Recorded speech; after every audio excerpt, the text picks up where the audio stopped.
In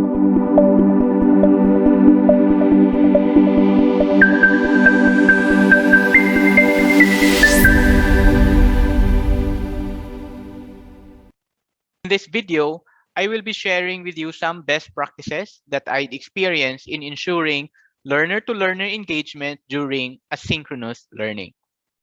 One of the major benefits of asynchronous learning is flexibility. It provides opportunities for the students to complete activity or participate in any discussion at different times, especially when internet connection is a challenge. However, asynchronous teaching and learning requires more effort, more preparation to make sure that students can really engage together with their classmates. In the next few slides, let me share with you how these tools are being implemented or integrated in my virtual classroom. First, group your students for group work and group discussion. Make sure to have sets of groupings. Say, for example, in my class, I have a groupings for the final project. I also have groupings for weekly activities. That is to make sure that students can also engage with the other students. Second, asynchronous teaching activity is to provide a forum and encourage students to interact and communicate with each other. Just like in our virtual classroom, we have a weekly discussion forum so that you can participate, you can interact, you can post questions, and you can engage with your co-learners. Just like in our class, you cannot proceed in the next activity if you will not post a comment or if you will not respond to the comments or postings of your classmates. And you can set that using your learning management system. Third, provide group assignments or activities like performance tasks with less screen time. Make sure to simulate your activities. Make sure that all these activities do not require so much time to the screen. Just like on my example, make a freedom wall for Father's Day. Using the link provided, virtually meet your group and discuss the theme of your freedom wall. Individually, draw using a paper and pencil your greetings card. This is the time the students can perform their activity even without a computer. Then assign a member to collate each drawing and make a digital collage. Submit your output in the submission page. Find a way to inform your classmates about your work and tell them to comment and react. In this kind of activity, this is to ensure that students can participate and students can engage not just simply to the content or not just simply to the activity that they are producing, but to their classmates or to their co-learners. Another tip, provide activities or performance tasks utilizing your learning management system. You can use workshop.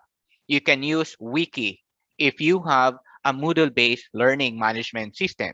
Like in this example, define sustainable development. Using the provided wiki in our own learning management system, define and describe sustainable development. Read the responses of your classmates and no replication is allowed. Your discussion posting should be linked to the postings or response of your classmate. In this kind of activity, you are ensuring that the student is reading the work of his or her classmates. Another tip for asynchronous teaching is allowing peer assessment. Make sure that you have an item in your rubrics wherein it promotes and ensure collaboration among their classmates. And I think you know what I mean, and I think you are familiar with rubrics. 6, have an interactive lecture materials with learning journeys per group. Like on my demonstration here on the screen, I have 3 groups and each colors represents a learning journey.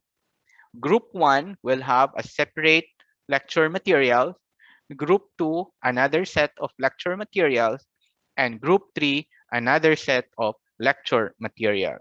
However, they have a common goal of understanding a specific content.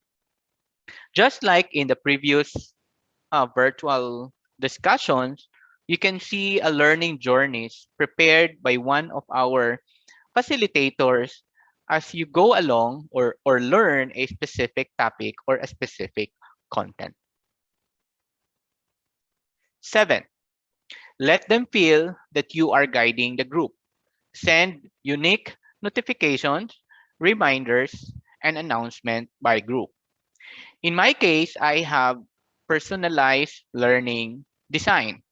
That means if a certain group is not yet submitting their activity, I can provide or I can send a reminder to them. I also send congratulatory messages for them to cheer up, for them to say hi and hello, for them to drop by and telling them so that they can feel my presence even during the offline activity. 8. Make sure to monitor logs of each group, but do not just simply end in monitoring the logs. Make a follow-up. Call the attention of each group. If necessary, email them, but my suggestion is talk each group during the synchronous time.